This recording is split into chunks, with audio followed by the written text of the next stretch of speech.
It's time to shift gears towards women's worldview. This will be presented here by the A Bridal Magazine, where the famous publisher is Abla Doku. Abla is also the chief hostess of Women's Eye View right here on the Capital Forum. Today she has invited a beautiful makeover artist by the name of Miss Nicole Dimond. Let's see these two ladies in their beautiful conversation. Welcome to Women's Eye View, an educational series covering thoughts, perspective, and outlook on business, entertainment, fashion, finance, leadership, sex, health, and wellness. I'm Abla Doku. Thank you for joining us. Today, we have with us Nicole Dimond, a professional makeup artist, who is going to be sharing with us the essence of makeup when it comes to our personal brand. Nicole, welcome to Women's Eye View. Thank you. Can you tell us, why do women go through all the trouble to put on makeup? That's a really good question.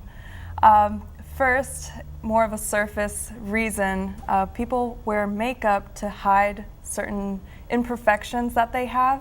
So whether that's redness in the face or acne, covering under-eye dark circles. So covering those up, but makeup doesn't allow you to do just that. It also allows you to display other features that you want. So maybe you want your eyes to pop, or your lips to pop, or your eye color to shine. So that's also something that makeup can do, and those are both surface reasons why people apply makeup. But on a more deeper level, makeup really lets you to express yourself and to be who you are and show that you to everybody else, and more importantly, to yourself.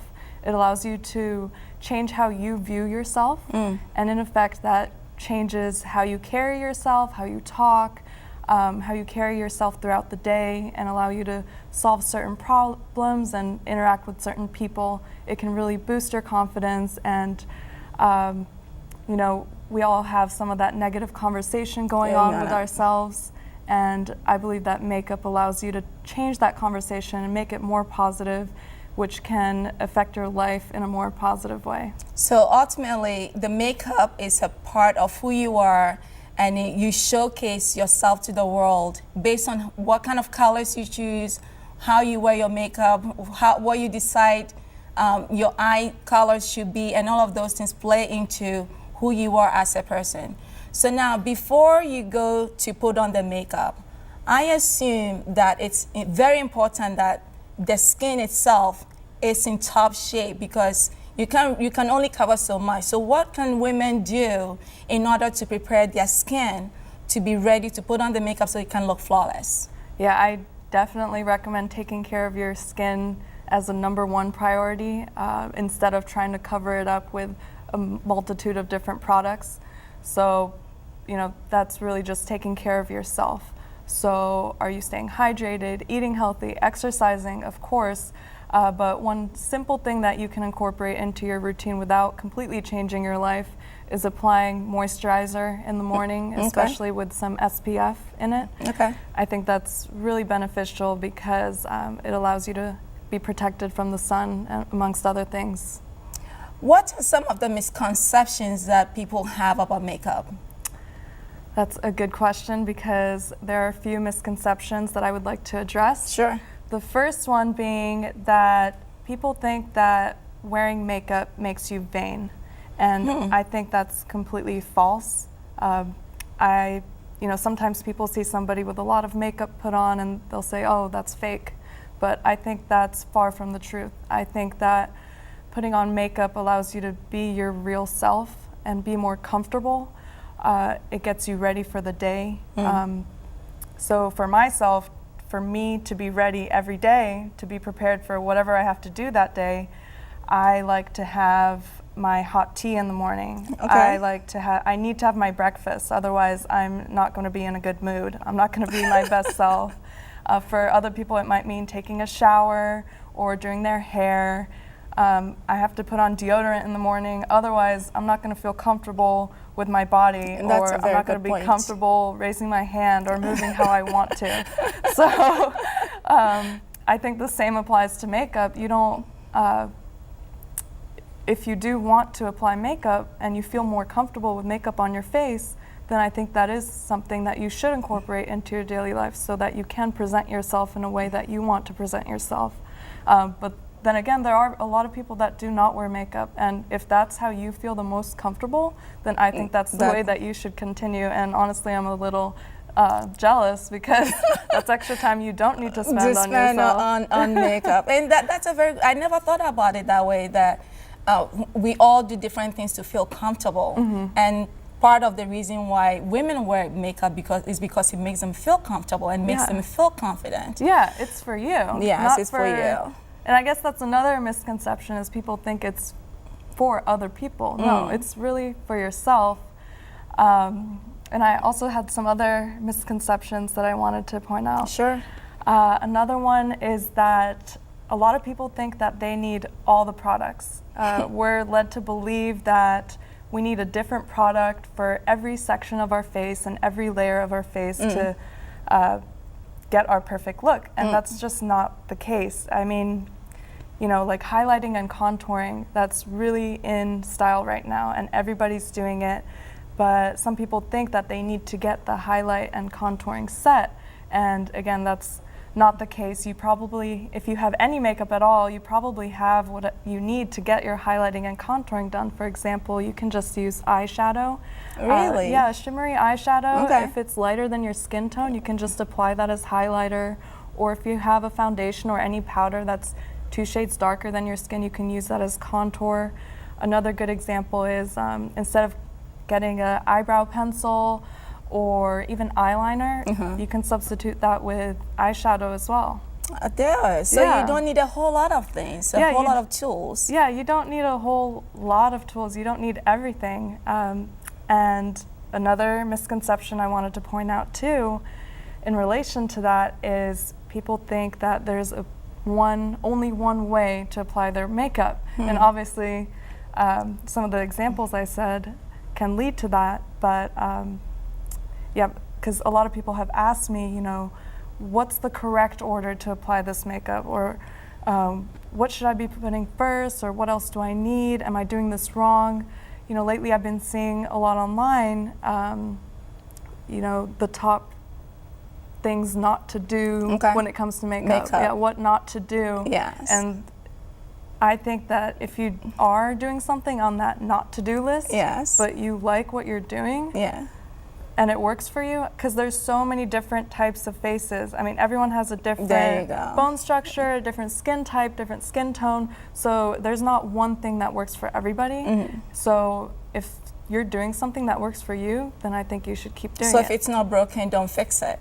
Exactly.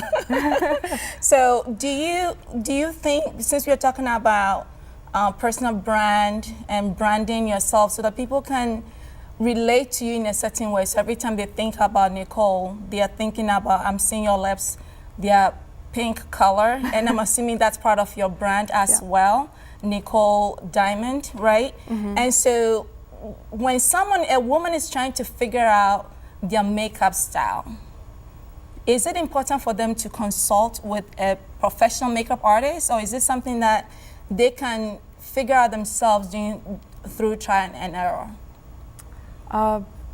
Those are both ways that you can reach your own personal brand look. I know there's a lot of materials out there, you know, with YouTube and all these tutorials that you can definitely find your own personal branding look on your own. But it is also beneficial to get to consult with a makeup artist, because they have the skills, they have the knowledge, the background, they've had the experience to work with so many different types of faces, and they understand color theory. So they'll be able to tell you exactly what kind of techniques and styles will help to enhance certain features, or that will complement your skin or make certain features pop. And you can also work with them, tell them what you do or don't like about your face, so that they can help to hide those features that you don't want to show, or that you can display features that you do like showing. Okay. So Nicole, how can one create a signature look? I think the most important aspect about creating your own signature look is making sure that it's maintainable. because even if a look that you really like, if it ends up taking you an hour to accomplish that, it's probably not maintainable for you. So it has to be probably quick, depending on what your schedule is. Yes. So I would definitely suggest starting with what's most important to you, what your most important features are, or what it is that you want to hide most.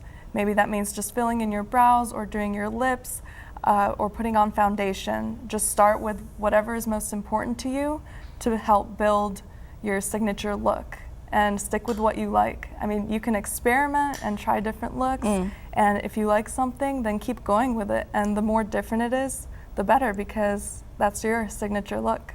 That's a great advice. Any products out there that you think women should always have with them?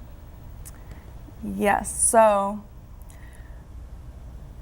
they don't have to be specific products from a specific company, but what should I always have in my purse? Let's say, is it lipstick? Is it a foundation? Is it an eyeliner? Yeah, so after you have your moisturizer with SPF down, Yes. I would definitely recommend lipstick. I think lipstick looks good on everybody, and I don't believe people that say that they don't. Okay. I love wearing lipstick, and I think it can completely change someone's look. Okay. And if you do think that a certain color doesn't look good on you, then try another color. There's so many shades of every color. That's true. Take red, for example. You can get an orangey red, a pinkish red, a purpley red. You can do whatever you want to match your face and your skin tone. So I think that's really important if you don't know where else to start. Another product that I would recommend that people get, let's say you already have the lipstick down and maybe you have other things down as well, I would definitely recommend getting brushes. A good set of brushes will definitely help you get from beginner makeup level to the next level, or wherever you are up to the next level, because brushes, not only do they feel good on your face, so a lot of times some people, they have brushes that don't feel good on their face, and that doesn't make you want to apply makeup, so there's that aspect of it, but also a good brush will apply makeup more evenly and give you that better quality to make your makeup look better. So investing a little bit more in brushes are quite important, it sounds like. Yes. Because it's going to affect the way your makeup goes on your skin, how you apply your makeup. Yeah. Now, any final thoughts for our viewers? I think that if you have a makeup routine that you like doing, then keep doing it. If you don't know where to start, just go to any store or ask a friend, try out their colors that they might have, and just experiment. If you like something, stick with it, explore it a little bit, and just stick to whatever makes you feel comfortable and whatever makes you feel like you. Thank you so very much, Nicole Dimond, for coming and explaining to us how we can use and apply makeup, and also sharing some of the misconceptions about makeup. I certainly learned a lot, and I thank you. And by the way, viewers, she did my makeup this morning, and so this is some of her work. And I very much appreciate everything that you do and how you help women, help elevate and help women to achieve their goals in terms of how they want to look. And we'll be continuing this conversation when it comes to personal branding. Thank you so much, our viewers, for joining us today. I am Abla Doku. You can join us anytime online, women'siview.com, and we'll see you next time.